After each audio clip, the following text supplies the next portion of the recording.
was there from the beginning. I watched the ship race lay the keel blocks. They set big wooden blocks on the slipway to start with, then the keel atop of it, like a backbone, and the frames attached to that, like a skeleton. Workshops everywhere. It took weeks to find your way around. The workshops for every trade you ever heard of. Painters, sailmakers, coppersmiths, boiler makers, cabinet makers. I even learned a bit about French polishing of them. All the was a fine place to work, but dangerous. Every ship cost a life, and there'd be lots of injuries besides. I was in the engine works for a while. Very well equipped it was. That's where we built the triple expansion engines. 2 of them, each as high as a 3-story house. I worked in the frame bending shop. You'd heat steel beams in the furnace, then hook them onto slabs of cast iron and hammer them curved.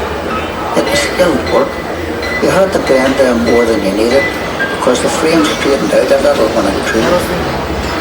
The shell plates that made up the hull weighed up to 4.5 tons. They were taller than the da. The plates were overlapped on the edges. Some were raised, one after another. We called it a clincher. One of the foremen told me years ago, that's how you build steel ships. I worked as a heater boy. You had to heat the rivets on a wee plate. You pumped the bellows till the rivet was white hot, and you get a hold of it with your tongs and throw it up to the catcher, and he put it in the hole in the plate with the holder up. There were 2 of us on the other side of the plate with the holder up. We had to hammer the rivet so it filled the hole before it turned dull red.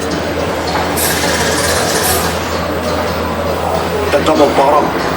That's a wee space we called the tanks, made up of steel plates. The rest of the rivet squad all had to fit into that gap.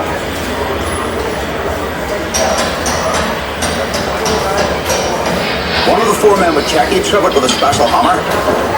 If it made a ringing sound, we'd have to go back and chase it out after work.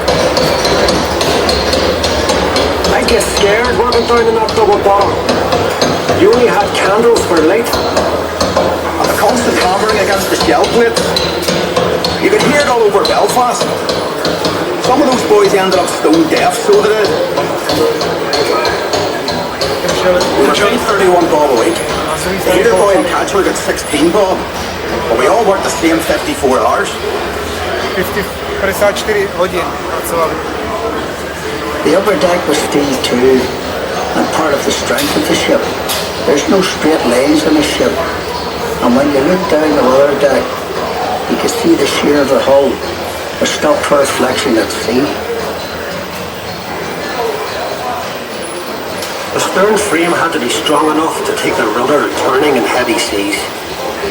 You'd have all these timbers and guy wires to steady the frame, and men scurrying around like ants underneath. When we came to launch day, I was torn between pride and fear. The standing ways were coated in tallow, train oil and soft soap. So the ship would slide when they shifted her weight off the blocks. That was the most dangerous part. And the shipwrights were knocking away the last props. They were under compression, you see, and the sliding ways would be released by the hydraulic trigger.